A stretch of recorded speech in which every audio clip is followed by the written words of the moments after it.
Bonjour à tous. Je crois que puisque la musique s'est arrêtée, on a le droit de démarrer. Merci à tous et à toutes d'être déjà parmi nous. On ouvre l'après-midi de débat et de discussion avec ce premier panel. Je suis Lorraine Goumeau, je suis journaliste financière et économique. Je suis ravie d'être dans ce lieu iconique pour discuter de mondialisation avec des experts et des expertes.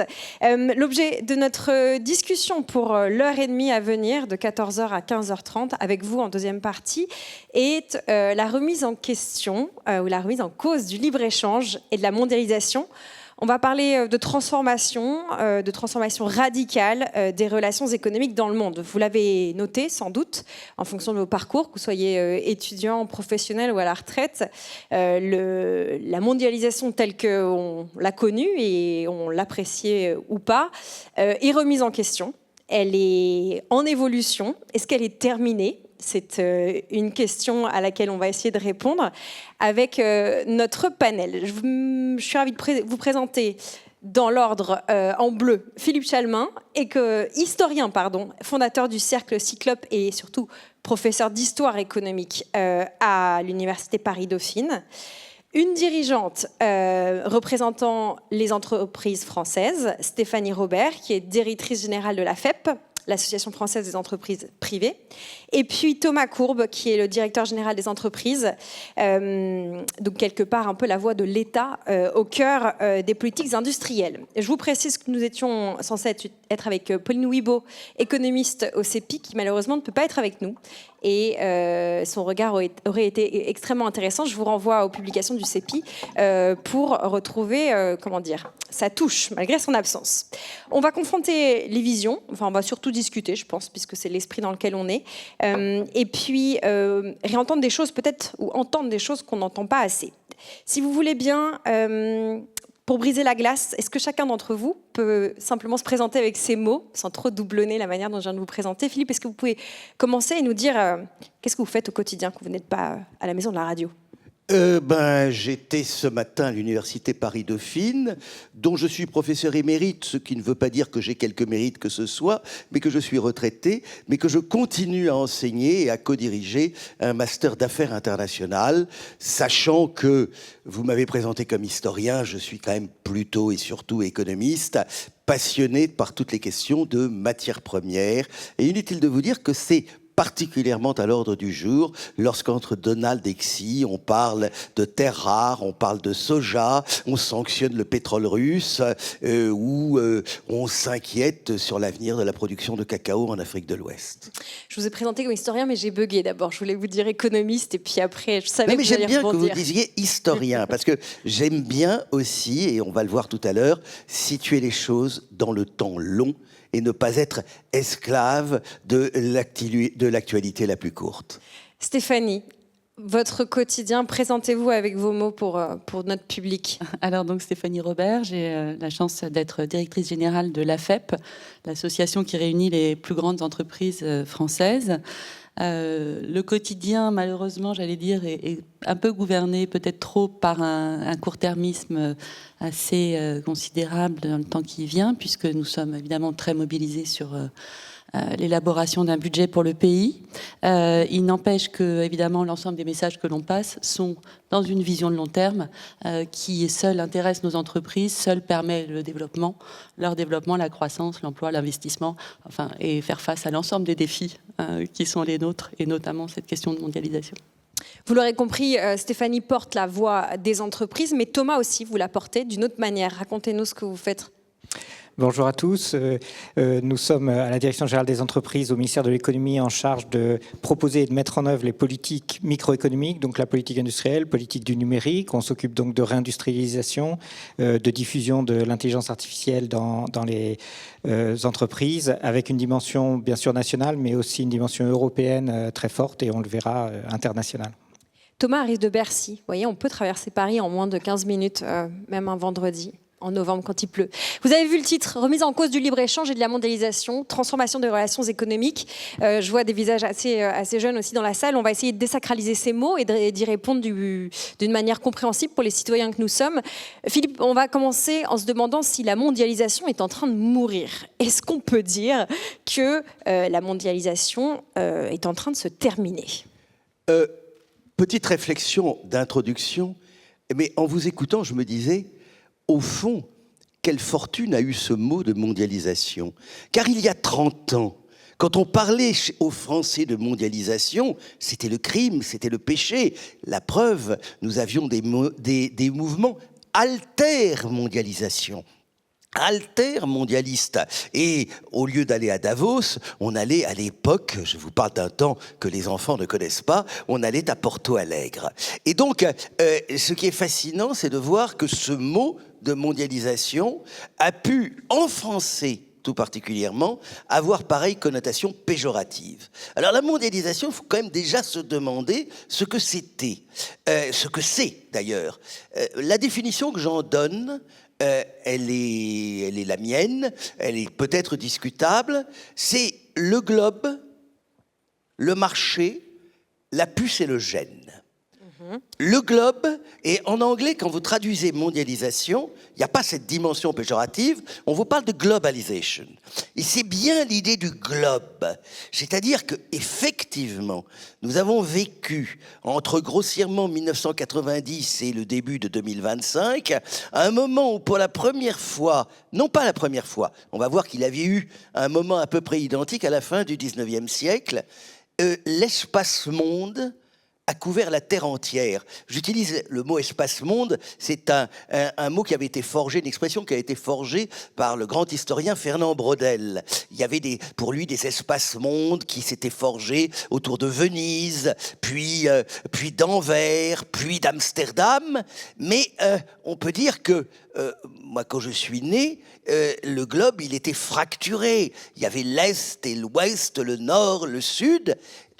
Pour la première fois dans l'histoire des hommes, nous avons eu effectivement un espace-monde couvrant la Terre entière. Il y a eu aussi, et c'est une dimension importante dans la mondialisation, puisque chaque élément est ce qu'il est par le rapport qu'il a avec les autres, il y a eu cet élément révolution technologique. Comme à la fin du 19e, il y avait eu une révolution industrielle. Là, on a connu la troisième révolution industrielle, celle des technologies de l'information, celle des biotechnologies, des nanotechnologies, etc.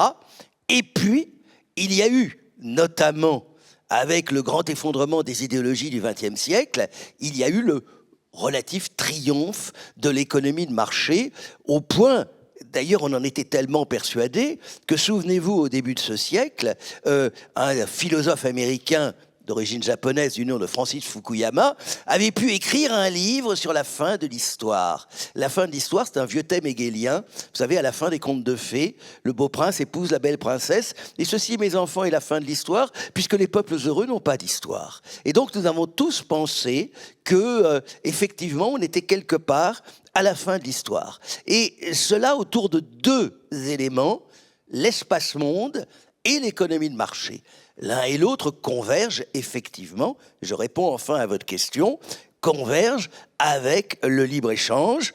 Et c'est vrai que jamais, là non plus, nous n'avions eu pareille liberté des échanges. Non pas jamais, il y avait eu exactement la même période à la fin du 19e, 1860, traité de libre-échange entre la France et le Royaume-Uni, moment où les échanges se libéralisent totalement à l'échelle de la planète, plus encore peut-être qu'aujourd'hui, car les marchandises circulaient, mais aussi à la fin du 19e, les hommes. Aujourd'hui, la situation est différente, mais nous avons vécu un temps de diminution des tarifs douaniers, d'ouverture des échanges, c'est toutes les négociations du GATT, les unes après les autres, etc., même les questions agricoles, le textile, etc. Et donc, au début du XXIe siècle, nous étions dans un monde qui n'avait jamais été aussi libre-échangiste et ouvert qu'il ne l'avait été un peu plus d'un siècle plus tôt, à la fin du 19e. On circulait sans trop besoin de passeport, on va dire, une autre époque. Vous avez un texte merveilleux de Keynes, qui dans un de ses premiers livres sur les conséquences économiques du traité de Versailles, dans lequel il dit « Un gentleman anglais pouvait tous les matins, en sirotant son thé venant de Chine ou des Indes, donner des ordres à son domestique pour lui acheter suffisamment de pièces d'or, etc., lui permettant de voyager sans aucune contrainte, et il trouvait cet ordre des choses normal et définitif. C'était seulement quelques années avant la Première Guerre mondiale. Thomas, la voix des entreprises. On a eu l'analyse de l'historien et de l'économiste. Depuis quand, dans votre mémoire à vous, dans votre expérience, on peut dire que la mondialisation s'essouffle? Alors, je suis plus la voix de l'État que des entreprises. Oui, c'est vrai. On va laisser la voix de l'entreprise à vous, voilà, c'est ça. Je pense qu'il y a, depuis une décennie peut-être, principalement, 3 évolutions très profondes dans la mondialisation qui sont, ça a été parfaitement dit, le fait que tout le mouvement de libéralisation commerciale, baisse des tarifs douaniers, baisse des barrières au commerce s'est inversé, et on a en ce moment des augmentations de ces tarifs et de ces barrières au commerce. L'OMC notamment le documente particulièrement cette année. Ça, c'est le premier grand changement, donc une inversion de la libéralisation commerciale. Le deuxième grand changement, c'est le grand retour des politiques industrielles.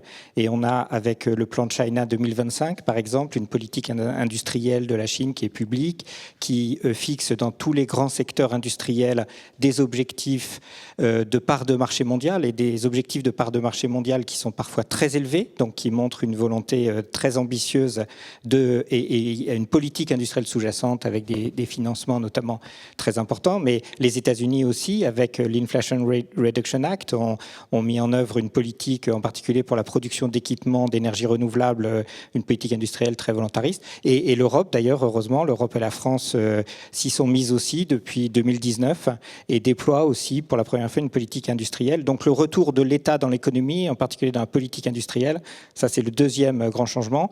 Et puis le troisième changement qui a un impact indirect, mais qui a un impact important dans la mondialisation, dans cet essoufflement de la mondialisation, ou en tout cas cette divergence relative, c'est le fait que les grands ensembles économiques ne se décarbonent pas à la même vitesse. Et on a, sur période longue, depuis 1990 par exemple, on a globalement une stagnation de la réduction des émissions de gaz à effet de serre des États-Unis, une réduction de l'Europe de l'ordre de 36%, une augmentation très importante en Chine.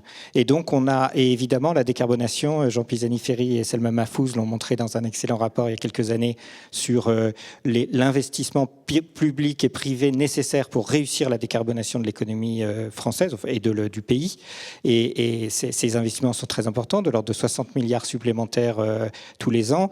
Et donc cette décarbonation qui a un coût, le fait qu'elle ne soit pas réalisée à la même vitesse, voire qu'elle soit réalisée dans des sens différents entre les grands ensembles économiques, a évidemment un impact économique très important. Cette divergence a aussi un rôle de fracture au sein de la mondialisation. Voilà, si on peut dresser un petit peu l'origine de cette remise en question de la mondialisation qui nous semblait un état de fait. En échangeant avec vous quatre, on pense à Pauline qui n'est point avec nous, le mot naïveté est beaucoup revenu au sujet de l'Europe et du rapport de l'Europe au monde. Stéphanie, est-ce que la vraie question quand on parle de mondialisation et de commerce et de relations internationales aujourd'hui, c'est pas avec qui on veut et avec qui on peut encore commercer? Quel est le regard des entreprises, dont vous résumez finalement les regards, sur cet rapport à l'autre? Alors, peut-être juste quelques mots sur ce que représente la FEP, et qui est finalement la résultante un peu de l'histoire que vous avez décrite, Philippe. Et je crois qu'il faut en avoir conscience. La FEP, c'est 117 des plus grandes entreprises françaises à rayonnement mondial. Elle compte plus de 8 millions de salariés dans le monde, 4 millions et demi en Europe, 2 millions en France. Elles font 15% du PIB marchand en France, 20% des impôts payés. Surtout, elles ont une très forte implantation internationale. En moyenne, nos 117 entreprises sont présentes dans 55 pays. Donc c'est quand même bien l'illustration de cette globalisation. J'aime bien votre précision sémantique, évidemment. Alors tout cela se couple à un fort ancrage territorial. On pourra peut-être y revenir compte tenu effectivement des débats français, des débats européens qui sous-tendent aussi cette capacité à réussir dans cette globalisation. Mais voilà le point de départ. Donc ces 117 entreprises, c'est 50% des exportations françaises à peu près. Donnez-nous le top 3 et la plus petite, si vous les avez en tête. Non, c'est difficile comme ça de vous dire. Donnez-nous quelques noms, qu'on comprenne bien quand même. 117 entreprises, c'est les 117 plus grosses entreprises. Plus grosses entreprises.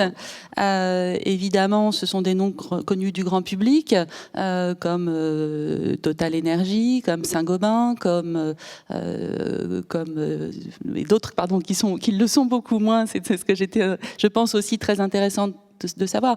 Des entreprises comme Sonepar, des entreprises comme Soprema. Enfin, on a en France un tissu économique d'entreprises extrêmement successful en France, mais à l'international, et qui sont un véritable atout. Ils sont d'ailleurs un atout pour la balance des paiements français. Il ne faut pas l'oublier.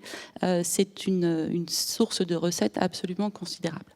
Alors, une fois qu'on a dresser l'importance pour, semble-t-il, l'économie française de cette globalisation et de leur présence. Moi, je ne sais pas s'il ne faut pas réinterroger quand même le titre du panel de maintenant, puisque est-ce que vraiment on est dans une remise en cause?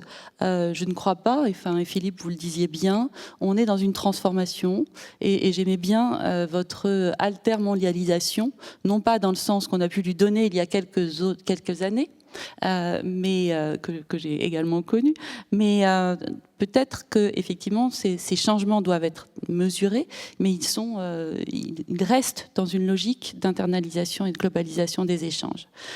Alors, donc pour nous, les évolutions actuelles qui sont massives ne remettent pas en cause la mondialisation.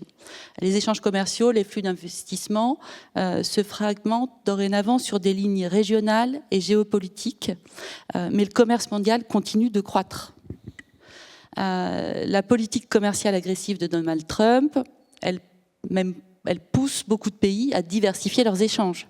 Ils signent de nouveaux accords de commerce. L'UE a enfin pu conclure des négociations avec l'Indonésie. On va probablement travailler avec l'Inde dans les mois qui viennent. Et on a de nouvelles routes commerciales qui s'ouvrent, tandis que certaines se ferment. Donc ce changement est massif. En revanche, voilà. Donc, ce qui est patent aujourd'hui, c'est que les États-Unis et la Chine s'affranchissent des règles multilatérales quand ça les arrange, et voire elles les instrumentalisent. Il faut que face à ça, on soit en mesure de réagir.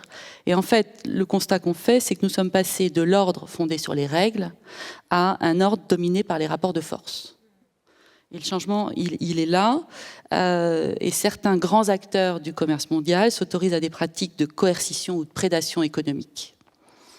Alors, dans ce contexte, je pense que, et on partage beaucoup avec Thomas ces préoccupations, on a de nouvelles préoccupations qui concurrencent le principe du libre-échange. Et je pense à la sécurité économique, aux politiques de réindustrialisation, vous les avez évoquées. Et c'est vrai que dans un certain nombre de cas, ça peut nous conduire à restreindre des flux commerciaux ou des investissements et à réinterroger les pratiques qu'on avait jusque-là.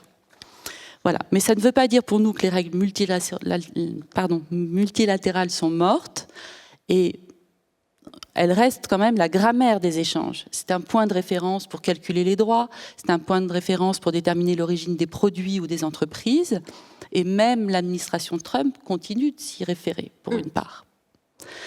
Voilà, donc sur la base instable de ces nouveaux rapports de force, nous on voit plusieurs scénarios qui apparaissent, et vous les évoquiez. Soit on est capable d'un sursaut, et que dans ce cas-là, des nouvelles règles cohabitent avec les anciennes et les échanges trouveront un nouvel équilibre.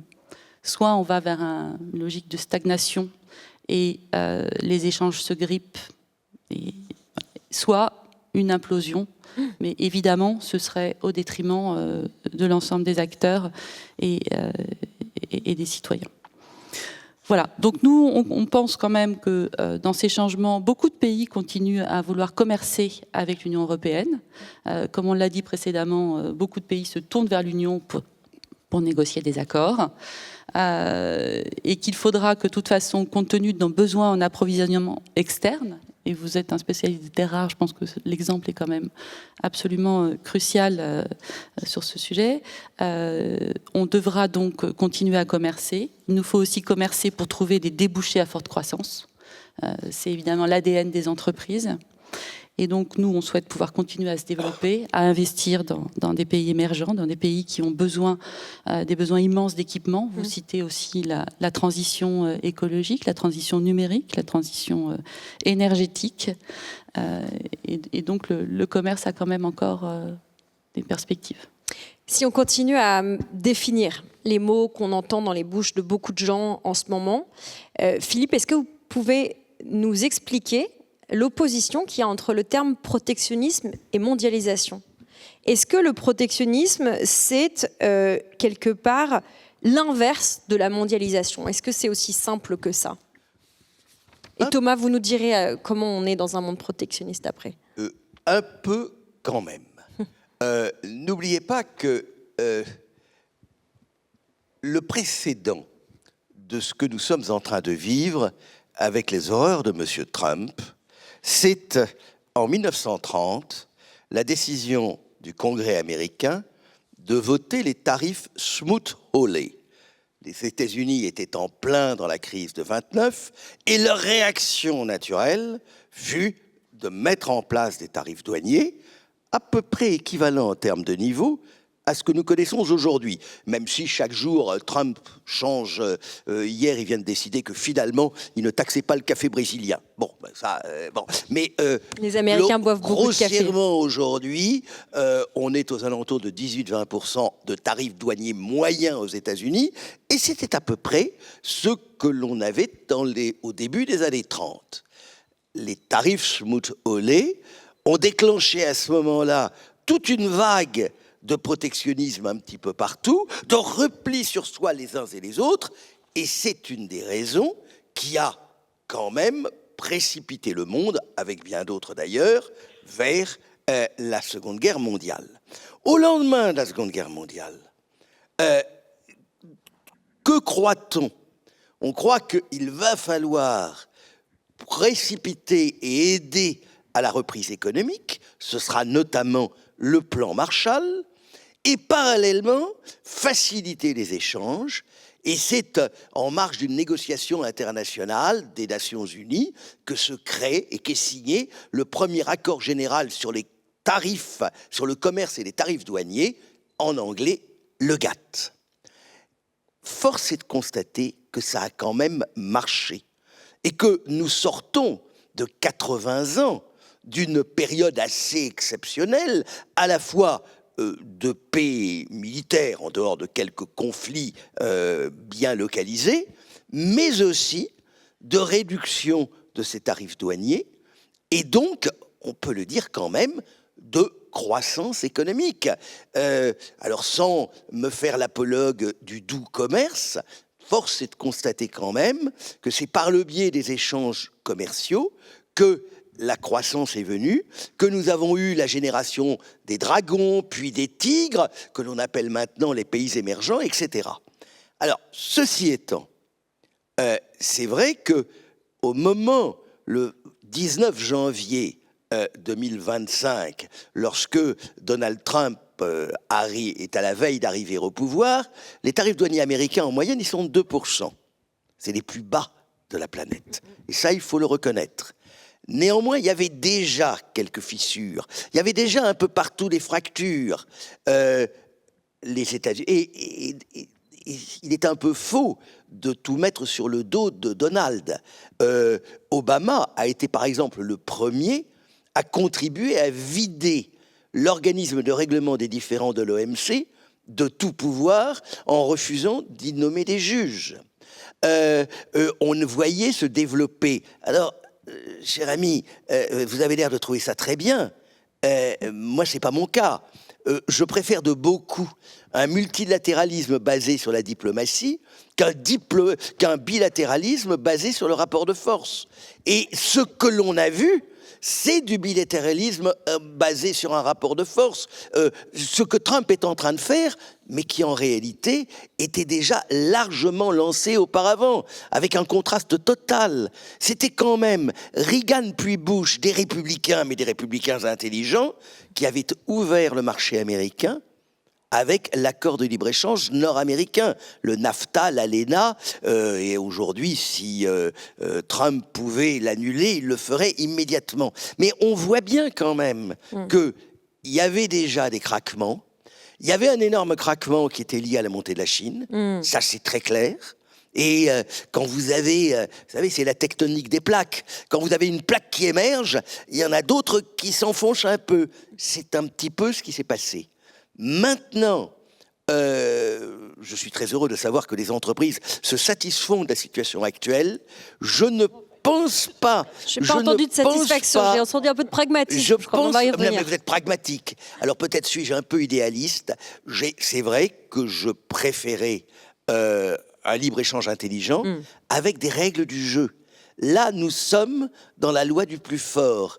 Et dans la loi du plus fort, alors en plus, pour répondre à la question que vous avez commencé à poser, sur laquelle il faudra revenir, dans la loi du plus fort, il y en a qui se font toujours avoir, ce sont les Européens, puisque par essence, ils ne sont pas capables de parler d'une seule voix, et que dans les négociations internationales, ils sont pratiquement toujours les derniers à s'exprimer et à pouvoir émettre un avis à peu près cohérent. Mais parlons-en de l'Europe, comme ça Stéphanie, vous allez pouvoir rebondir aux agressions dignes de Montesquieu et de sa théorie du doux commerce de Philippe. Très sérieusement, on peut peut-être prendre un cas pratique. Est-ce qu'on peut revenir sur l'accord, je mets des guillemets, commercial UE-USA signé cet été? Stéphanie, comment vous posez votre regard sur cet accord en rebondissant sur ce que nous disait Philippe? C'est pas un accord, c'est une capitulation. Ouais. À vous Stéphanie. Waouh. Alors, non, mais peut-être, j'ai dû certainement mal m'exprimer, Philippe. Je faisais un constat, beaucoup plus qu'une approbation. Et dans ce monde-là, on peut le refuser, on peut le regretter, on peut effectivement considérer que c'est pas la bonne manière de se parler et de commercer et de plus globalement d'avoir des relations. Malheureusement, c'est une réalité. Et je pense que si on peut continuer malgré tout à commercer, c'est peut-être quand même une solution qui maintient les liens. Donc j'aurais tendance à dire que malheureusement, nous sommes les victimes de cette situation et pour autant, on s'y adapte avec agilité et pragmatisme, c'est vrai. Alors, vous posez une question compliquée, hein, c'est qu'est-ce que effectivement cet accord signé cet été a produit? Alors, je pense qu'on peut convenir que cet accord est asymétrique, mais il est asymétrique comme tous les accords poussés par l'administration Trump avec les pays tiers. C'est la loi du plus fort que vous évoquiez, Philippe. L'Europe ne fait pas exception. Il faut regarder les deals passés avec le Royaume-Uni, avec les pays d'Asie ou d'Amérique latine. Des secteurs jusqu'ici avec peu de droits de douane aux US, vous le soulevez, ils étaient relativement faibles. Votre micro contre votre Pardon. Se trouvent aujourd'hui avec un taux plafond à 15%. C'est une réalité. Et par ailleurs, en plus, les États-Unis vont bénéficier d'un meilleur accès à notre marché. Et ça va créer des désavantages ciblés, mais des désavantages. Cela dit, de notre point de vue, il faut regarder le résultat d'ensemble et le comparer avec ce qui aurait pu se produire si on n'avait pas été capable de signer un accord. Là-dessus, je pense que l'UE a su limiter les dégâts avec un taux all-inclusive de 15%. Il faut regarder dans le détail quand même, il faut se comparer malgré tout. All-inclusive, alcool compris. Oui. Non, mais je ne dis pas. Resorts. Non, mais on peut. Non, mais attendez, si vous me demandez le fond de ma pensée, c'est évidemment extrêmement dommageable. Maintenant, on est en relatif et il faut aussi se comparer avec ce qui aurait pu se produire s'il n'y avait pas eu d'accord. S'agissant de secteurs stratégiques pour la France, on a quand même plutôt correctement négocié. Je pense à l'aéronautique ou à certains composants chimiques qui sont des gros postes d'exportation pour le pays. Et puis, sans accord, c'était la possibilité d'avoir des droits de douane encore plus élevés, et puis même d'avoir une escalade de longue durée. Et je pense que la question, effectivement, de la prévisibilité, si tant est que ce soit de la prévisibilité dans le cadre d'un partenaire comme Donald Trump, mais en tout cas, on a pour l'instant écrit des règles, et ça permet aux entreprises de se projeter, même si on voit bien que la mise en œuvre est particulièrement complexe, et on sait le temps qu'on passe dans nos entreprises à s'adapter, à mettre en œuvre ces différentes prescriptions de l'administration douanière américaine, qui sont quand même très très complexes à suivre. Voilà, donc un niveau de contrainte réglementaire très important, mais en même temps, les relations avec les États-Unis, ça ne fait pas tout. On a 75% de nos échanges qui sont avec d'autres zones que les États-Unis. Il faut le rappeler, le premier partenaire commercial de l'Europe, c'est l'Europe. C'est l'Europe. La discussion continue, on essaye de débattre, vous voyez, on croise les expériences et puis les regards. Dans moins d'une demi-heure, c'est vous qui poserez vos questions, donc n'hésitez pas à commencer à préparer vos questions. Thomas, la voix de l'État. On entend le pragmatisme un peu terre à terre, si vous me permettez, Stéphanie. Voilà, il y a des règles, enfin, il y a un jeu, les règles ont changé, il faut qu'on reste dans la partie, les entreprises font comme elles peuvent. Philippe, sévère sur l'état de l'Europe et voilà, cette loi du plus fort qui nous domine. Votre regard et ce que fait l'État pour donner des outils aux entreprises pour survivre ou jouer, ou continuer à jouer. Pour les citoyens que nous sommes, comprendre est-ce qu'on est vraiment en train de se faire écraser par plus fort que nous. Votre regard. Alors, je pense que l'Europe évolue sur ces sujets et notamment à l'instigation de la France. Et c'est une priorité de la France au sein de l'Europe de faire évoluer finalement la réponse qu'apporte l'Europe à l'Union européenne aux évolutions de la mondialisation. On reste l'ensemble économique le plus ouvert du monde et c'est notre intérêt de continuer d'attirer notamment des investissements étrangers. Et en même temps, Philippe disait que les règles ne sont plus respectées et c'est pas du protectionnisme. On arrive à faire évoluer l'Europe pour que de plus en plus, quand les règles ne sont pas respectées, on se défende. Et c'est d'ailleurs le nom des instruments qu'on mobilise, c'est des instruments de défense commerciale qui sont destinés à protéger notre marché quand on a face à nous des acteurs qui ne respectent pas les règles. Et ça a été un peu médiatisé, on a obtenu de l'Union européenne, et c'est une première, ça marque l'évolution de l'Union européenne, à la fois de la Commission et des États membres, avec la sauvegarde sur l'acier. On a une situation sur la production d'acier qui est évidemment un intrant stratégique pour toutes nos productions. On a une situation très sérieuse en Europe dans laquelle, à cause d'acier dumpé, subventionné, qui arrive en grande quantité à bas prix en Europe, les installations d'acier européennes réduisent leur production et n'ont plus les moyens d'investir dans la décarbonation, puisque, et j'y reviendrai, il faut aussi en même temps investir dans la décarbonation, en même temps que se battre dans la compétition mondiale. Et donc on a obtenu de la Commission européenne, et on y a mis beaucoup d'énergie, beaucoup de volonté politique, la France en particulier, pour obtenir cette mesure de sauvegarde qui va protéger notre marché en mettant des quotas, comme ils existaient il y a plusieurs décennies, des quotas qui vont permettre de protéger nos producteurs. Donc ça, c'est un exemple, il y en a beaucoup d'autres. On arrive progressivement à augmenter le recours par l'Union européenne aux instruments de défense commerciale pour rétablir une égalité de traitement avec ceux qui ne respectent pas les règles. Il reste beaucoup à faire, mais on progresse de manière nette et ça marque un changement pour l'Europe. Le deuxième changement qu'on insuffle, c'est le fait que, je l'ai dit, l'Europe se décarbone beaucoup plus rapidement que les autres. Ça a un coût et donc ça crée un désavantage compétitif, et ce désavantage compétitif, il faut le compenser. Et c'est pour ça qu'on a créé cette taxe carbone aux frontières, le mécanisme d'ajustement carbone aux frontières, qui a été voté par l'Union européenne pendant la présidence française en 2022 et qui vise à faire exactement ça, c'est-à-dire une tonne d'acier, d'un produit décarboné vert va coûter 100 ou 200 euros de plus. Et donc, on met à l'entrée dans l'Union européenne une taxe du même montant pour les produits non décarbonés. Et donc, les produits verts européens se battront à armes égales avec les produits gris, non verts, non décarbonés, venant de pays tiers. Ça, c'est une deuxième mesure. Et on a commencé aussi, au sein de l'Union européenne, à l'enrichir en disant que, plus globalement, il faut que progressivement, tous les produits qui sont commercialisés sur le marché intérieur européen soient valorisés en fonction de leur contenu. On l'a appliqué dans des règlements européens dont on verra les effets l'an prochain sur notamment les éoliennes, les panneaux photovoltaïques, tous les produits qui sont produits en Europe et qui sont moins carbonés que les produits importés. Et puis on l'a fait en France sur les bonus pour l'achat d'un véhicule électrique.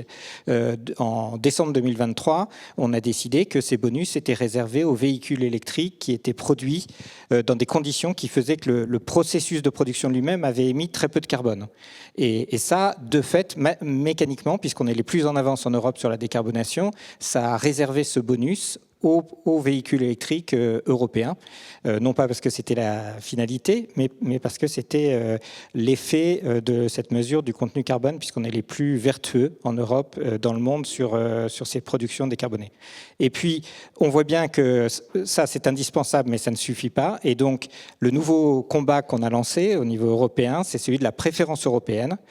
Tous les ensembles économiques le font, les États-Unis, la Chine, ils ont tous des mécanismes dans lesquels ils préfèrent, dans la commande publique, dans les réglementations, l'achat de produits locaux. Et on demande à l'Union européenne de faire la même chose, notamment dans un certain nombre de secteurs stratégiques, dans le numérique aussi. Et nous étions à Berlin, nous avons co-organisé à Berlin mardi un sommet de la souveraineté numérique dont c'était l'un des sujets clés, qui était de dire qu'il est normal qu'en Union européenne, quand on achète des services numériques, des services de cybersécurité, de cloud, on préfère acheter des services européens, des services d'IA bien sûr, et mardi Mistral AI était particulièrement en valeur pendant le sommet, et donc on a besoin par exemple de commandes publiques d'outils d'IA, et ces outils, il est normal qu'on préfère les acheter en Europe que venant de pays tiers.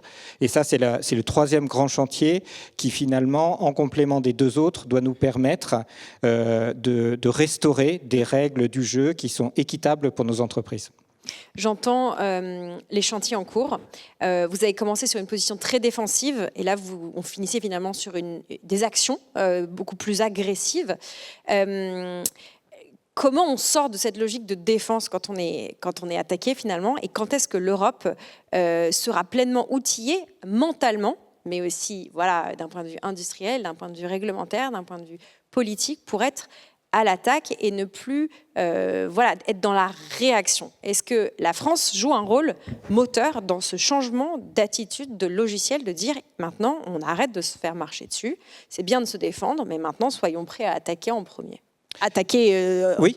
Qui peut être de manière pacifique d'attaquer, je veux dire, mais attaquer, pas au sens militaire, j'entends, mais être d'attaque. Voilà. Tout à fait.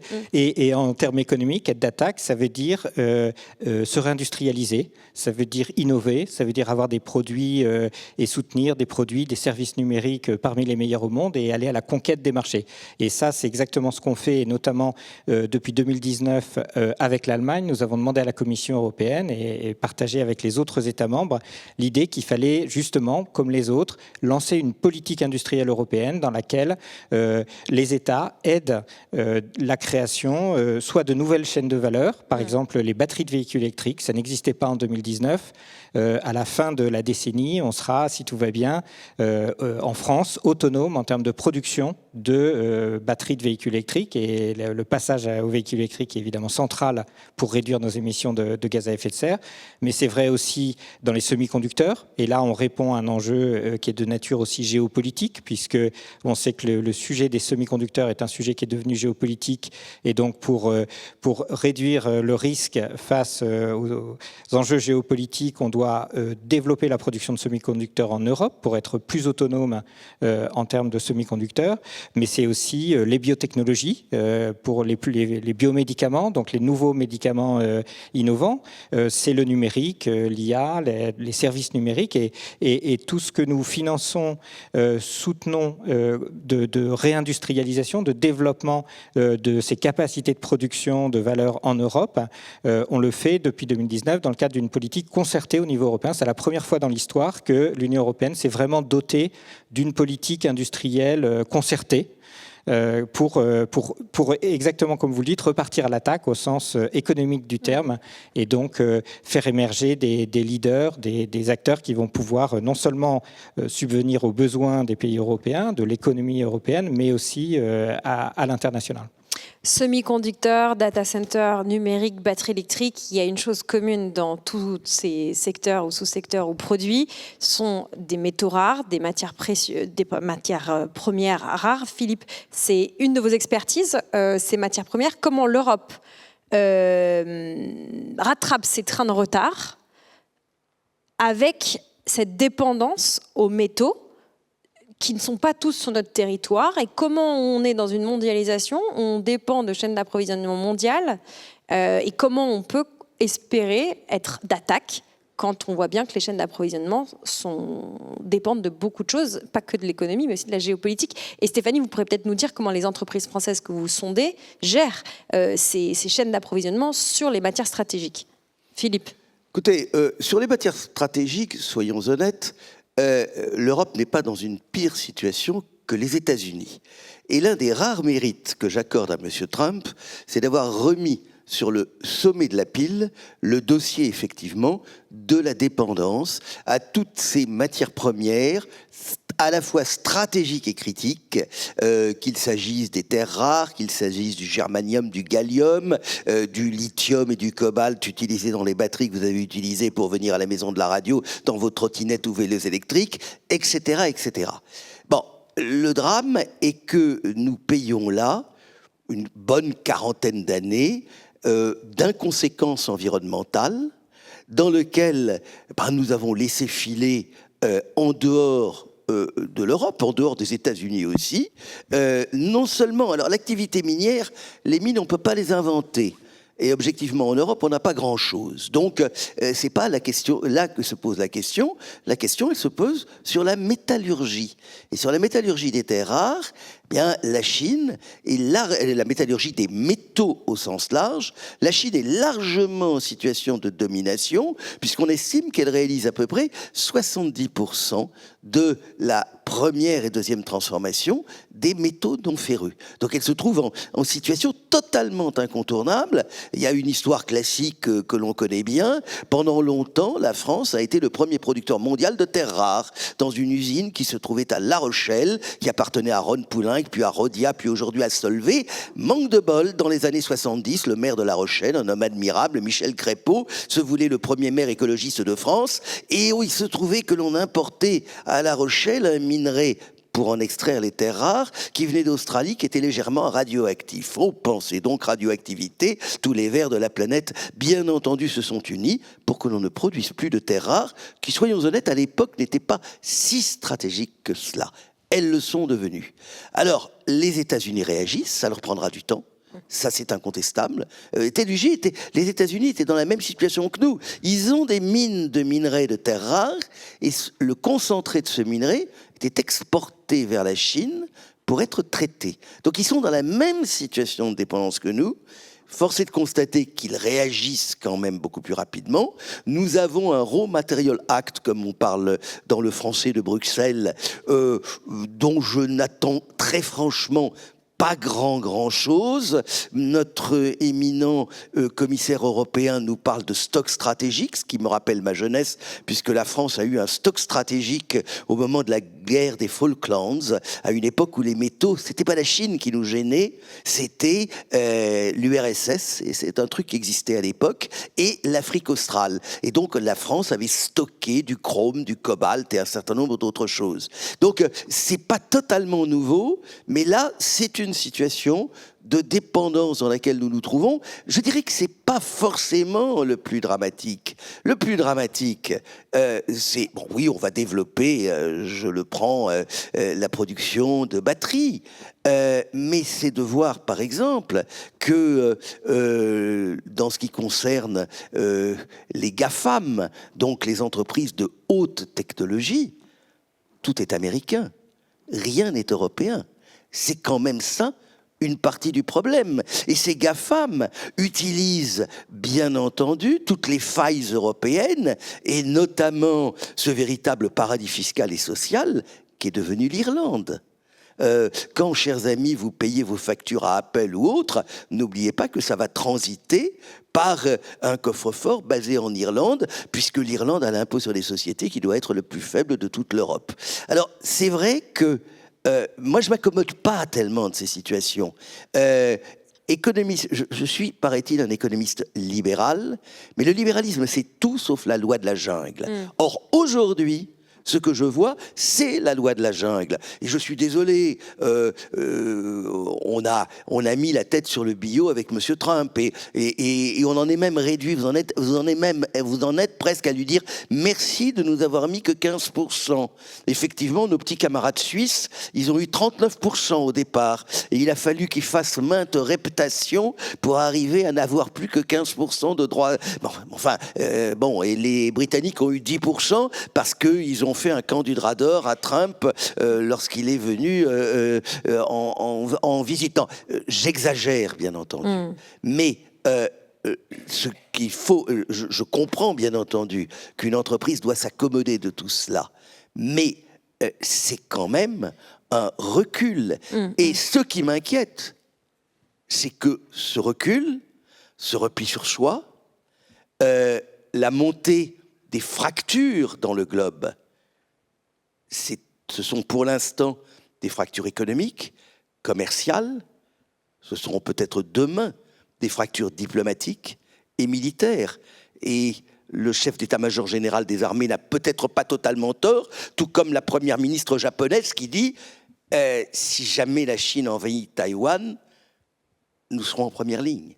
Donc, il faut bien se rendre compte, je ne vais pas me faire le chantre du doux commerce, mais quand vous commencez à accepter que seule la loi de la jungle régisse les rapports économiques entre les hommes, ne venez pas pleurer ensuite, parce que la même loi de la jungle réglera tous les autres rapports entre les hommes. Il y a ce que dit l'histoire, il y a ce que montre le donné, il y a ce que peuvent ou doivent faire les politiques publiques, et puis il y a un peu les entreprises en bout de chaîne. Stéphanie, réaction à ce que vient de nous dire Philippe? Je ne sais pas si on peut dire en bout de chaîne. Enfin, oui.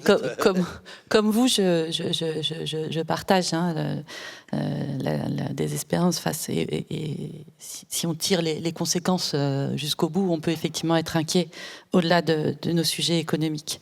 Mais enfin, qui sont quand même la prospérité, c'est aussi quand même la base d'une forme de sécurité collective.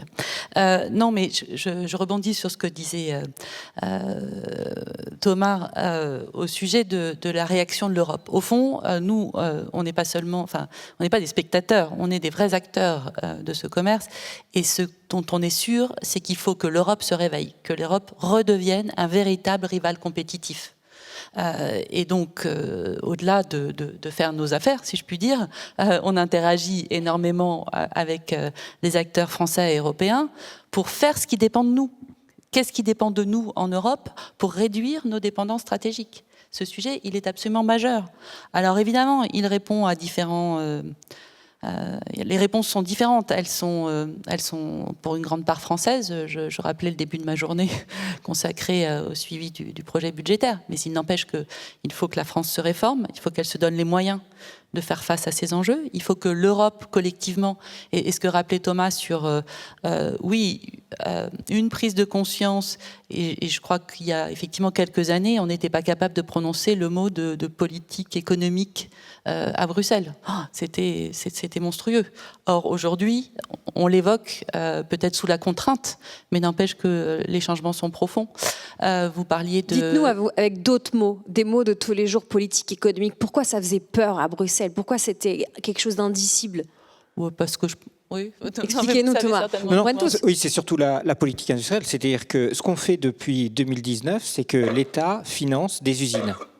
dans toute l'Europe. Et on détermine des secteurs dans lesquels les semi-conducteurs, par exemple, pour toutes les raisons qu'on indiquait, y compris parce que nos dépendances aux semi-conducteurs ont un coût économique et social très important. On l'a vu en sortie du Covid, quand les usines d'automobiles se sont arrêtées, avec du chômage partiel, avec une perte de valeur économique pour tout le monde.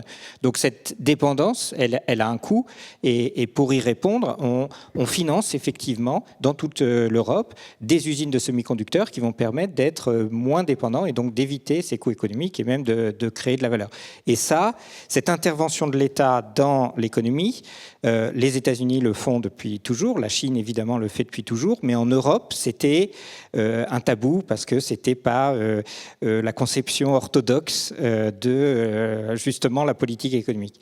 Et ça, c'est un vrai changement. C'est un vrai changement en Europe qui est maintenant, je pense, ancré définitivement, qui n'est pas sous la contrainte, je pense, parce qu'il y a une prise de conscience de l'impact de ces dépendances. Évidemment, la crise du Covid a aussi ajouté encore, même si on a engagé cette politique en 2019, en 2020, la crise du Covid a engagé encore, a accru la perception par la Commission et les autres États membres de la nécessité, par exemple, de relocaliser en Europe les médicaments les plus critiques. Et c'est ce qu'on fait depuis 2020. On a un programme pour financer la relocalisation de la production en Europe des 50 médicaments les plus importants, parce qu'on ne veut pas dépendre, comme on a dépendu pendant la crise du Covid, de pays tiers. L'Inde. Donc ça c'était en termes de conception de la politique économique inconcevable, et c'est maintenant la réalité en Europe. Stéphanie, vous voulez finir de dérouler votre pensée? Oui, alors effectivement, alors je pense, en tout cas nous on appelle à une accélération en Europe, c'est une évidence, ça va extrêmement vite pour ceux qui reviennent régulièrement de Chine, je veux dire c'est plus du tout le même paysage et ça devient extrêmement moderne et finalement on parlait nous de gains, enfin en tout cas d'avantages compétitifs liés à notre productivité, à notre capacité à aller sur des produits haut de gamme. Attention, les produits chinois maintenant sont non seulement de très haut de gamme, parfois ils nous devancent largement et ils sont beaucoup moins chers. Alors c'est vrai que j'en reviens au sujet effectivement, il faut faire face à ce tsunami de produits chinois qui nous arrive, à ces surcapacités industrielles qui arrivent en masse sur notre marché. La politique industrielle que vous décriviez, c'est effectivement d'essayer d'identifier les bonnes barrières commerciales qu'il convient de mettre. Est-ce qu'elles sont ciblées, est-ce qu'elles sont temporaires? Les exigences de production en Europe on parlait de contenu local, c'est une vraie réflexion à mener. Ça peut nous aider à résister à ces flux, à développer notre propre base industrielle. Mais il faut faire aussi attention à ce que tout ça peut être porteur de risques aussi.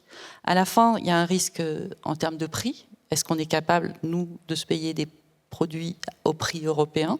C'est pas complètement évident. Et puis aussi en termes de moindre innovation. Il faut rester très ouvert aux innovations mondiales. Et on a vu que dans un certain nombre d'expériences où on avait protégé le marché local, protégé les productions locales, il y avait une forme d'endormissement et au fond une perte là aussi de compétitivité. Donc je crois que c'est vraiment la direction qu'il faut prendre, après avec une forme quand même de mesure des enjeux que ça peut avoir, et donc être très agile aussi dans leur mise en place, mais dans leur adaptation, dans la capacité à en sortir aussi. Peut-être une dernière question, et on peut vous l'adresser à double voix, peut-être Philippe et Thomas. Comment l'histoire et l'histoire économique peuvent nous aider à éviter la tétanie des différents acteurs, des acteurs diplomatiques et politiques, des acteurs d'entreprise, et puis acteurs aussi, nous, citoyens. Philippe, votre regard historique, et puis Thomas, on espère votre voix politique, et puis votre regard sur le rôle de la France et de l'Europe. Écoutez, c'est vrai que nous vivons, je pense qu'il faut être conscient du fait que nous vivons dans l'histoire, alors notamment dans l'histoire économique, un moment de rupture. Oui, nous avons connu, moi, ce que j'appelle les 30 glorieuses. Les 30 glorieuses de la mondialisation heureuse, où on avait l'impression que tout allait bien se passer. On avait eu une crise économique et financière en 2008. Finalement, on l'avait digérée, on l'avait vite oubliée. Et là, nous avons une grappe d'événements qui nous précipitent dans un nouvel environnement. Covid en 2020, invasion de l'Ukraine en 2022, Trump 2024-2025. Je mets les trois un peu au même niveau. Donc, et c'est un petit peu identique au grand choc que l'on avait connu au début des années 70. Vous voyez, je fais un peu un parallèle. Et pour sortir de cette grande rupture des années 70... Rappelez-nous les trois chocs des années 70, parce que tout le monde n'était pas né. Les années 70, c'est l'émergence du tiers-monde, c'est le choc pétrolier, c'est aussi toute une vague de contestation, et c'est l'essoufflement à l'époque surtout de la première, des premiers modèles de l'État-providence tel qu'il avait pu se développer. Ça va être l'essoufflement des deux modèles de l'après-guerre qui avaient été l'Allemagne et le Japon. Et paradoxalement, la contestation de 68 et postérieure, dans lequel on remettait en cause le libéralisme, etc., va au contraire remettre en cause le modèle de la social-démocratie et va ouvrir la porte à la révolution dite néolibérale, les années Thatcher, Reagan, Mitterrand même, grand libéral que l'on a tendance un peu à méconnaître.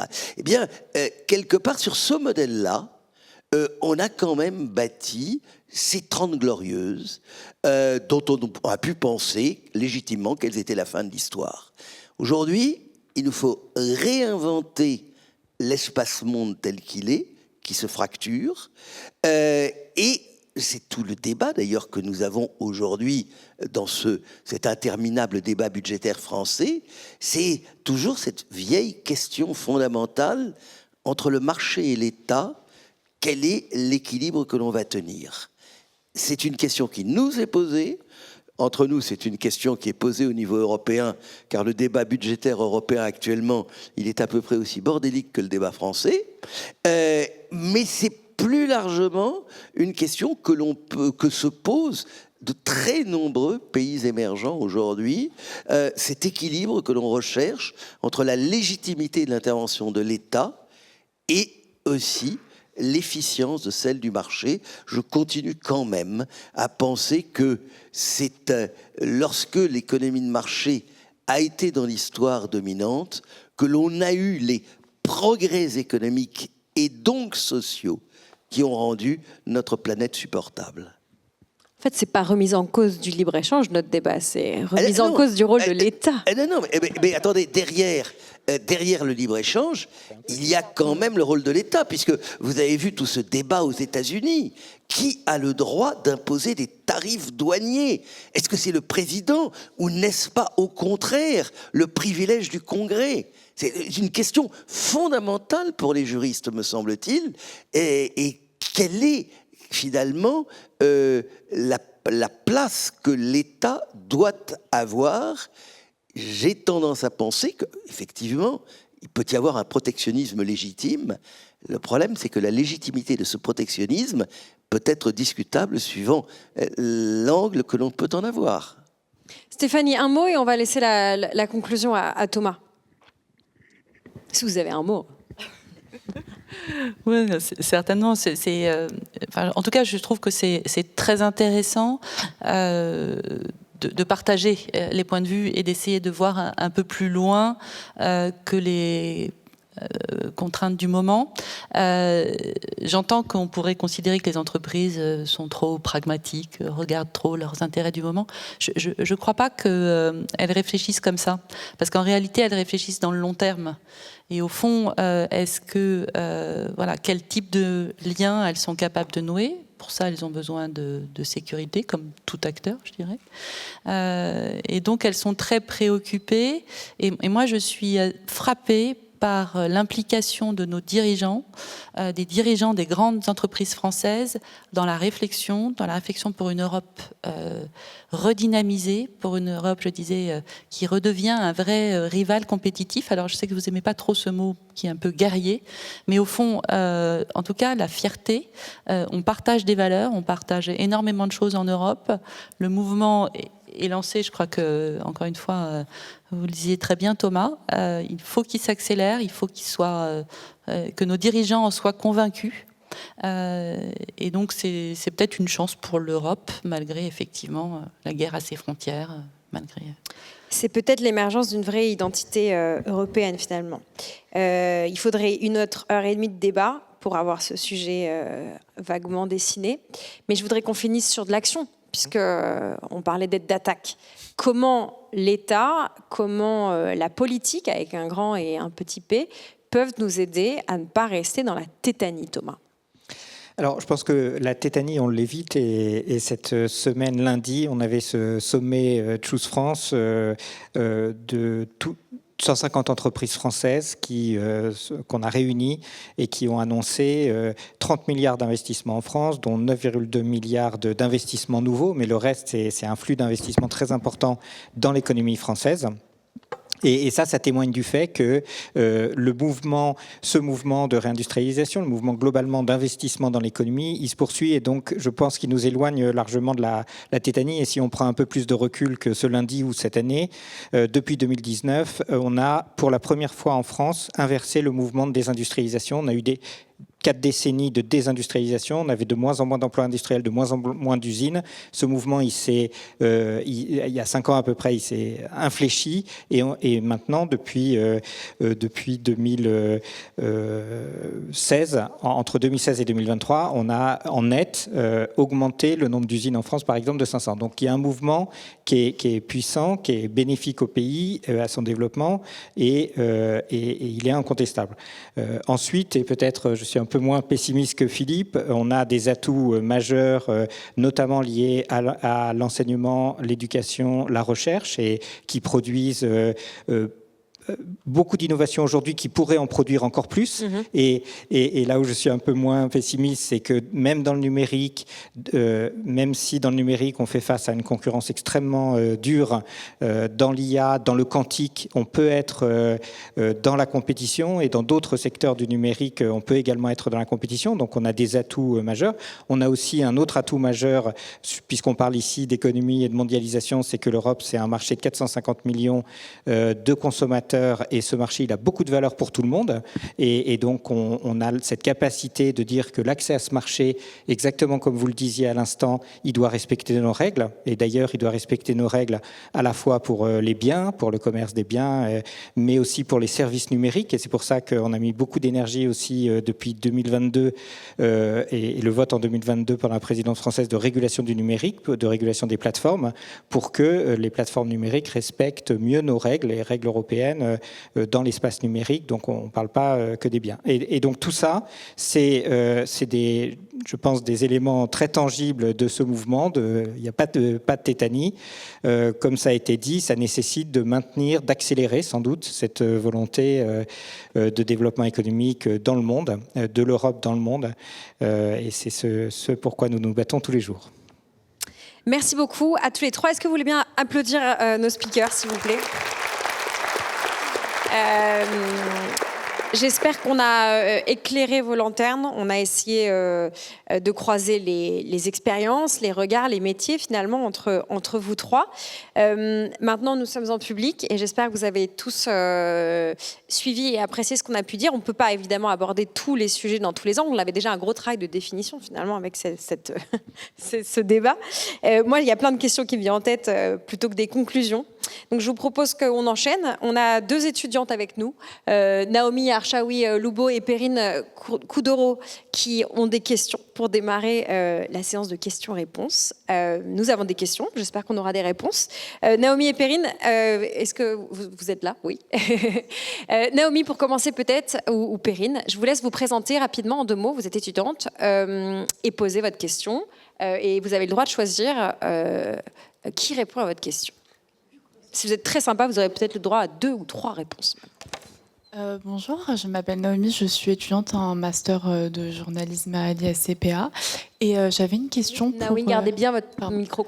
J'avais une question pour Madame Stéphanie Robert. Vous aviez dit que la France devait se réformer, mais comment la France pourrait se réformer sans déstabiliser l'équilibre européen ? Vous avez 5 minutes, pas 3 heures, hein, Stéphanie. Non, je crois qu'au contraire, le fait qu'elle adresse ces déficits spécifiques ne peut que conduire à renforcer l'Europe. On a quand même un pays qui, il faut bien le reconnaître, a des déficits publics parmi les plus élevés, je crois quasiment le plus élevé d'Europe. On a un poids de notre dépense qui s'explique essentiellement par le poids de la dépense sociale. Et donc, c'est aider l'Europe que d'être capable de se réformer. La France, évidemment, est un acteur majeur en Europe. Je dois reconnaître que, en tout cas, dans ce que l'on voit, notamment des travaux à Bruxelles, malheureusement, vraiment malheureusement, la voix de la France pèse moins. Au Parlement européen, on est fort dans les groupes politiques qui sont plutôt faibles et on est faible dans les groupes politiques forts. C'est assez dommage. On trouve aussi que nos propres représentants, notamment parlementaires européens, ne choisissent pas toujours les secteurs à même de défendre au mieux les intérêts du pays. C'est assez dommage aussi. Mais voilà, donc je pense qu'au contraire, la France doit se réformer pour elle-même, pour assurer la durabilité de son modèle, parce que c'est de ça dont il s'agit. C'est pas juste de se dire on aimerait payer moins d'impôts, c'est pas du tout ça. C'est est-ce qu'on est capable de créer la richesse suffisante? Il nous faut d'abord créer avant de redistribuer. Et redistribuer durablement implique de créer durablement. Et c'est vraiment l'enjeu du moment. Il nous regarde, nous, Français, mais évidemment, d'autres Européens ont su le faire. Beaucoup de pays européens se sont retrouvés confrontés à des déficits publics massifs et ils ont fait des réformes. Et je ne pense pas qu'ils soient passés par des crises, certes des crises, mais en tout cas par des ruptures telles qu'ils n'auraient pas passé l'obstacle. Voilà. Naomi, est-ce que vous voulez que Thomas réponde aussi? Parce qu'on parlait de la France quand même. Vous avez une voix... Non, mais je serai bref. Je partage pas complètement l'idée que la France soit faible en Europe. Je pense que ces dernières années, et dans les exemples concrets que j'ai donnés, je pense que les idées françaises ont beaucoup progressé en Europe et beaucoup de tous les sujets que j'ai évoqués, la régulation du numérique, la réindustrialisation, la politique industrielle, c'est la défense commerciale. Ces 3 sujets, c'est des sujets, c'est connu, c'est public, c'est des sujets qui sont portés avant tout par la France, avec des alliances avec des États membres, mais beaucoup par la France. Et ça, je l'ai montré, je pense, des résultats. On a obtenu des résultats au niveau européen. Et ça témoigne quand même du fait que les idées françaises, je trouve, ces dernières années en Europe, sur le plan économique, ont progressé. Et c'est il me semble incontestable. Il reste beaucoup à faire, et il reste à accélérer. Il y a des domaines comme la simplification où il faut aussi, il y a beaucoup à faire. Mais je pense que sur ces plans, par exemple, c'est plutôt le témoignage d'une France qui est entendue en Europe. Perrine, vous avez une question. Est-ce que vous pouvez vous présenter? Donc, bonjour, d'abord, merci beaucoup pour cette table ronde. Donc, je suis également étudiante à l'ISCPA en master journalisme. Et moi, j'avais une question à poser plus particulièrement à Monsieur Chalmin. Donc, vous avez abordé plutôt le libre-échange comme une transformation plutôt qu'une remise en question. Et je voulais savoir, selon vous, vers quel monde post-mondialisation se dirige-t-on ? Pareil, hein. Philippe, vous avez 5 minutes, pas du tout 5h30, et ceci n'est pas un cours. J'en sais rien. Non, c'est la seule réponse honnête. Le grand avantage de l'historien, c'est d'essayer d'analyser et de comprendre le passé. C'était Galbraith, grand économiste, qui disait que l'on avait inventé les économistes et les prévisions économiques pour rendre l'astrologie respectable. Il y a quand même un peu cela. Mais c'est vrai que nous sommes aujourd'hui dans un monde particulièrement marqué au coin de l'instable et de l'imprévisible. Alors, il y a un Ludion et quelqu'un de totalement incontrôlable qui s'appelle Donald Trump, mais pas que. Et dès qu'on analyse un peu rationnellement, en mettant Trump de côté, les déséquilibres mondiaux, on peut effectivement s'inquiéter quelque peu de scénarios qui pourraient être franchement anxiogènes. Bon, il faut être conscient que ma génération est... Vous avez été obligé de nous dire votre âge, parce que depuis tout à l'heure, vous dites ma génération. Ma génération, j'ai 3/4 de siècle. En Europe, en tout cas, il n'y a jamais eu de période aussi longue, 80 ans, rendez-vous compte, de paix. C'est ce qui explique d'ailleurs la réaction d'un certain nombre de gens aux déclarations du général Mondon il y a 2 jours. Nous en sommes tellement habitués que nous n'imaginons pas autre chose. Au XIXe siècle, l'Europe a été en paix grossièrement entre 1815 et 1860. Grand maximum. Allez, 70, enfin, il y avait quand même eu la guerre entre l'Autriche et la Prusse auparavant. Mais, c'est vous dire, jamais nous n'avons eu une telle période de paix. Aujourd'hui, on est en droit de s'interroger. Il se trouve qu'il y a maintenant 16 ans, je fus pour la première fois grand-père et j'ai écrit un petit bouquin qui s'appelle, mon petit-fils s'appelle Jules, et j'ai essayé de lui raconter ce qu'allait être le siècle de Jules, puisque à son âge, qui est le vôtre, vous allez connaître tout le 21e siècle avec votre espérance de vie. J'espère que vous ne fumez ni ne buvez, donc vous êtes parfaite. Donc, vous allez connaître tout le 21e siècle. Vous allez connaître un moment extraordinaire, d'ailleurs, qui est le moment où la Terre atteindra le plein d'hommes. On pensait que ce serait vers 2080. Ce sera probablement un peu plus tôt. Et vous serez 9 à 10 milliards. À ce moment-là, nous aurons probablement dépassé le pic de la demande d'énergie fossile, ça je l'espère. Nous aurons quelques problèmes d'ailleurs d'autres ressources naturelles. Le grand défi, ce sera de nourrir 10 milliards d'hommes. Et ça n'est pas une évidence. Il y a toujours aujourd'hui 1 milliard d'êtres qui souffrent de pauvreté alimentaire.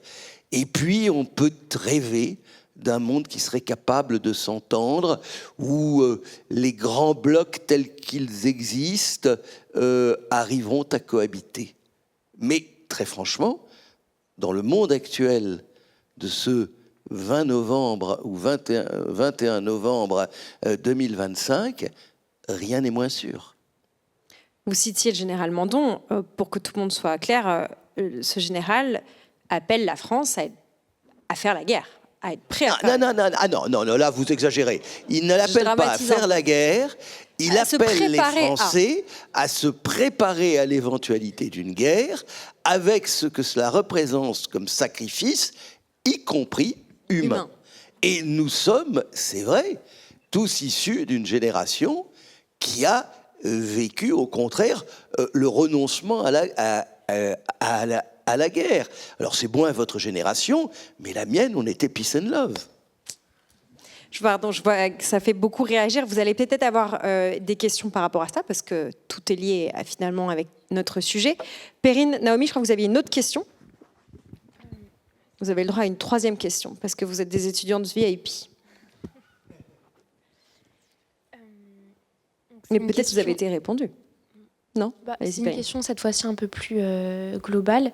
Donc moi, je voulais savoir, sans s'adresser forcément à quelqu'un, savoir comment le capitalisme, aujourd'hui, peut-il rester global dans un monde qui est politiquement fracturé?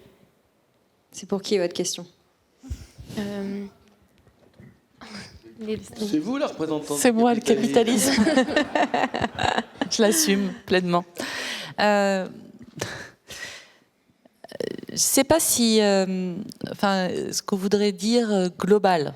Et je ne sais pas si aujourd'hui le capitalisme est global.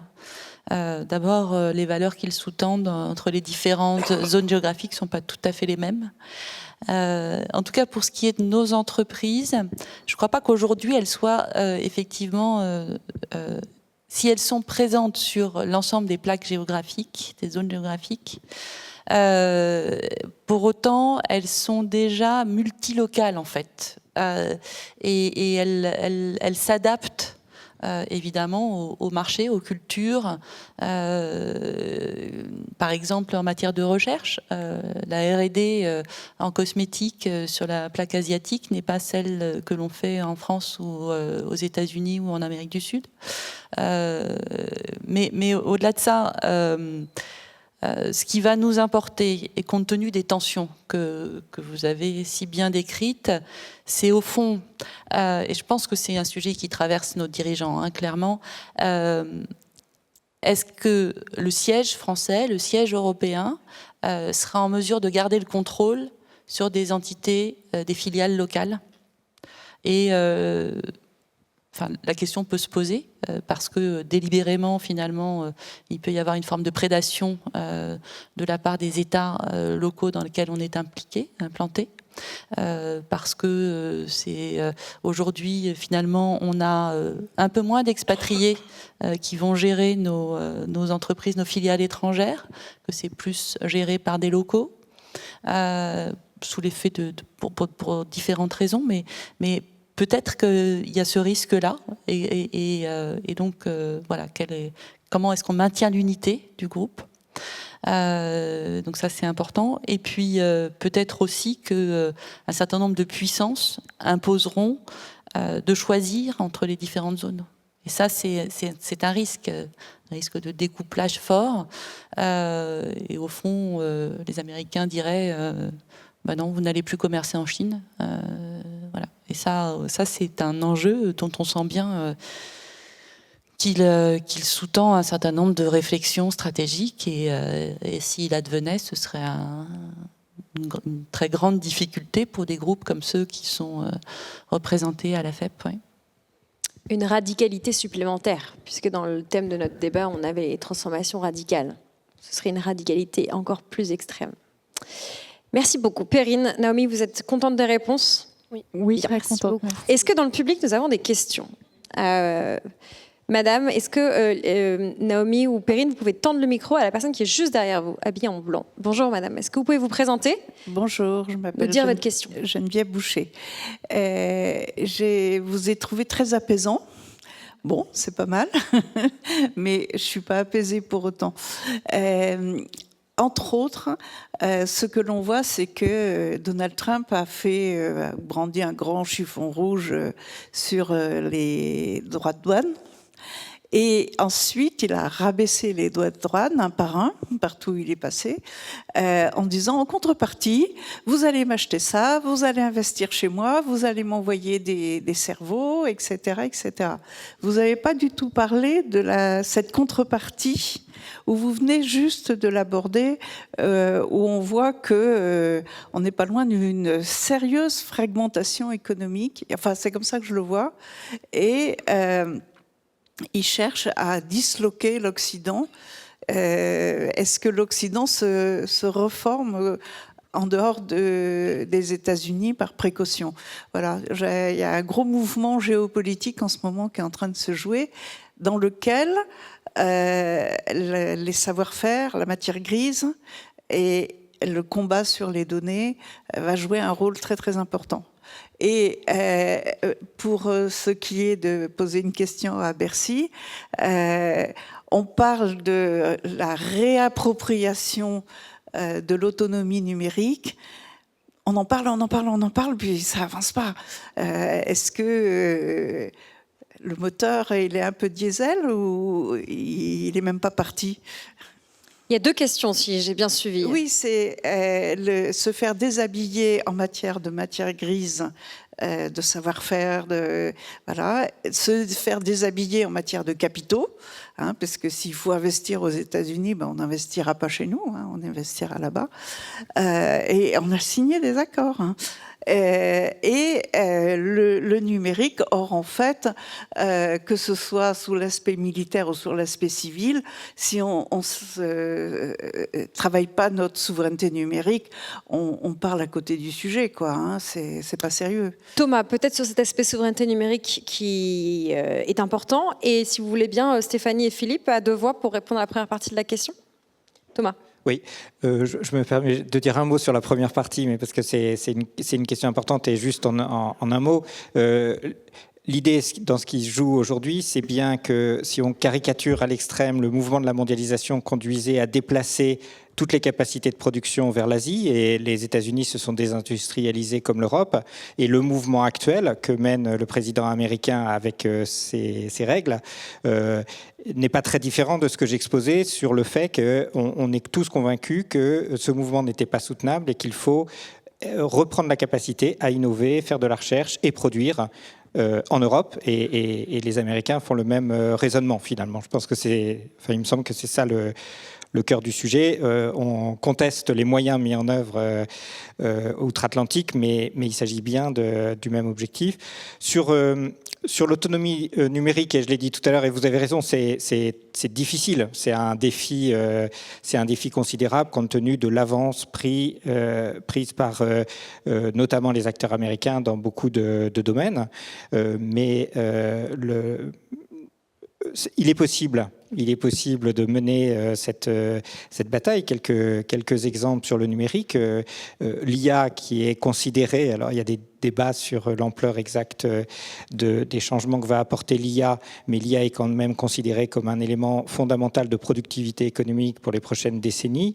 Et on a en Europe, en France, des acteurs de l'IA qui sont au bon niveau, qui sont dans la compétition mondiale. On pense à Mistral et AI bien sûr, mais beaucoup d'autres. Il y a 70 start-up d'IA qui développent des modèles en France Thomas, seulement. il faut nous en citer quelques-unes parce que vous avez dit Mistral au moins 3 fois, mais donnez-nous 2-3 autres idées de boîtes. H, par exemple, donc ça s'appelait Holistic avant, ou des startups. On a une grande force aussi en France, c'est les startups qui sont spécialisées dans l'utilisation de l'IA pour un métier donné. Donc, par exemple, les avocats français utilisent de plus en plus des entreprises, des services d'entreprises françaises qui apportent des services d'IA pour améliorer leur productivité. Doctrine, par exemple. Par exemple, mais il y en a d'autres.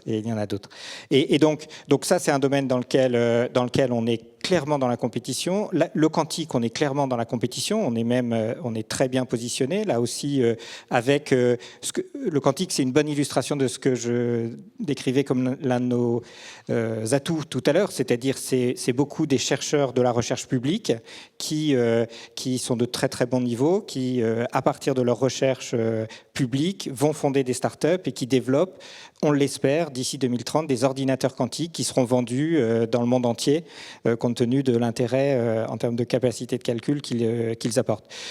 Un autre, puisque vous parliez de souveraineté numérique, un autre élément, c'est les télécommunications haut débit par satellite.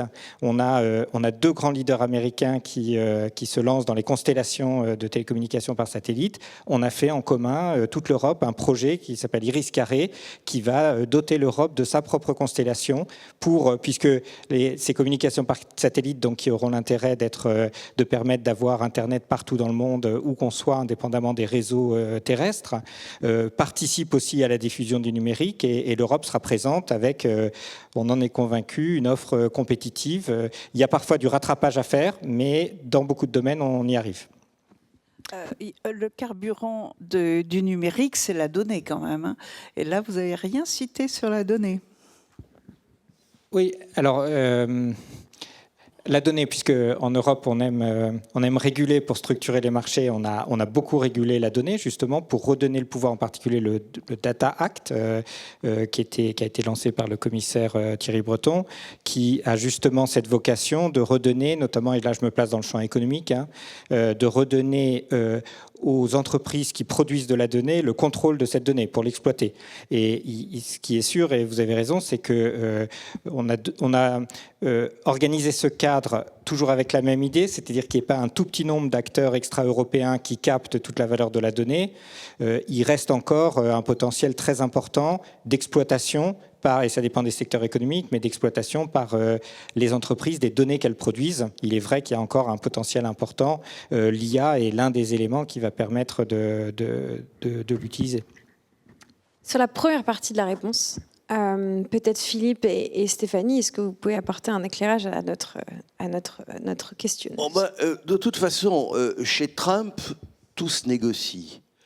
Donc il met la barre assez haut au départ.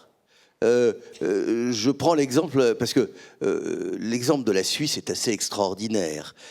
Il se trouve que la Suisse avait dégagé un excédent commercial avec les États-Unis, tout simplement parce qu'ils raffinaient de l'or.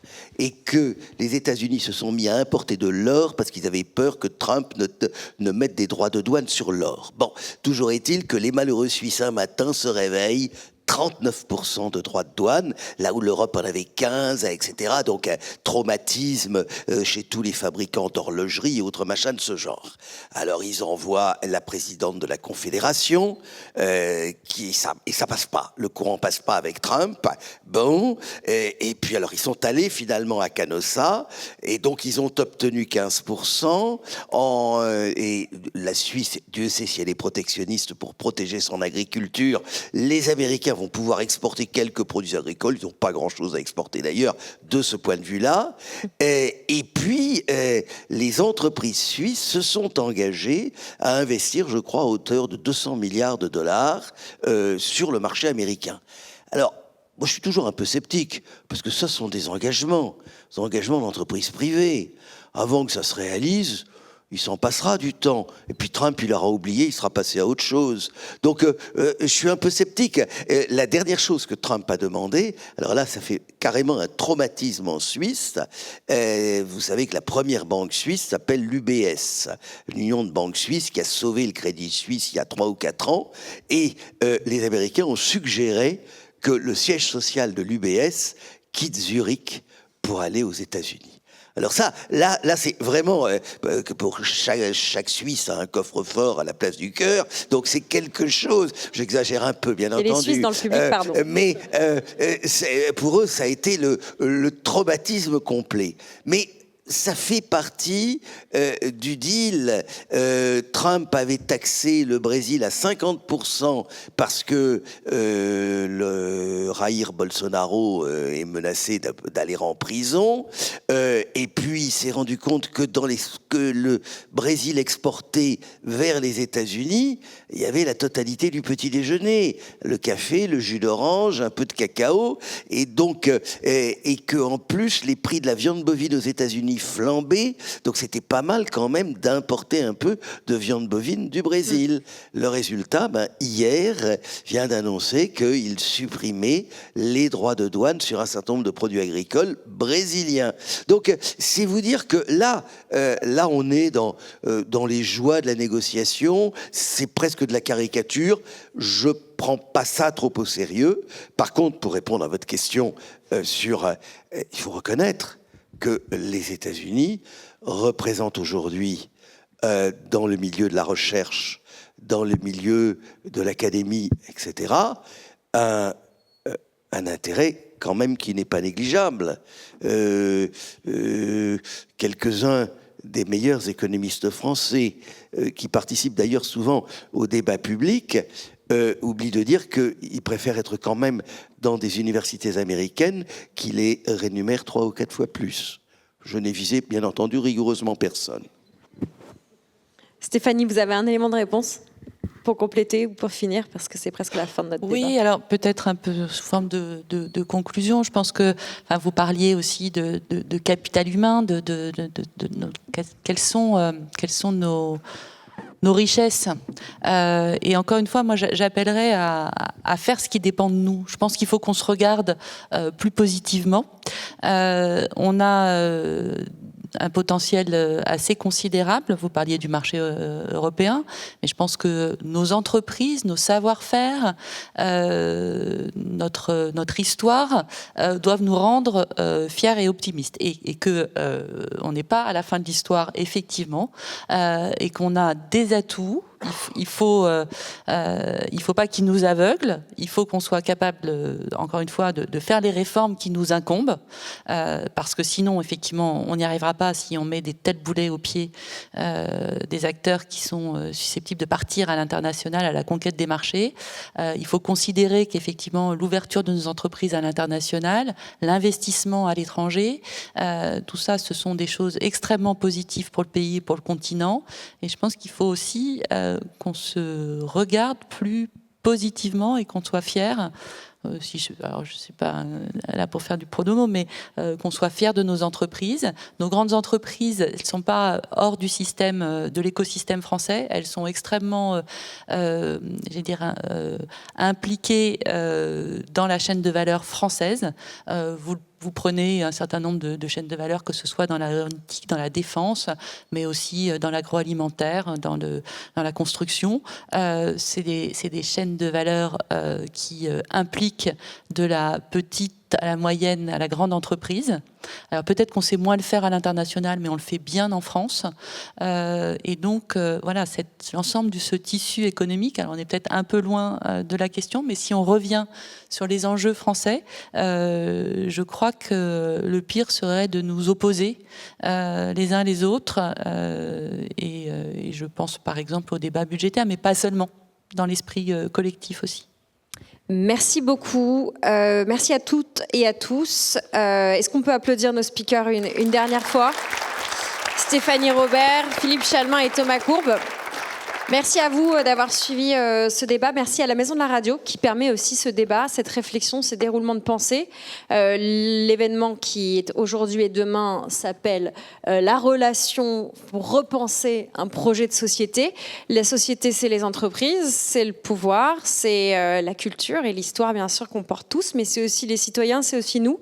Et nous, en tant que consommateurs aussi des entreprises, des clients, des services. Et c'est une partie du débat qu'on aurait pu avoir peut-être aussi si la table ronde durait plus longtemps, sur le rôle de chacun d'entre nous dans les choix qu'on fait de consommation, qui soutiennent évidemment les entreprises et ultimement nos pays, notre Union européenne et puis le monde dans lequel on vit. Les débats continuent. Merci à tous, merci à l'organisation aussi de cet événement et merci à nos speakers pour cet éclairage. Très bon après-midi.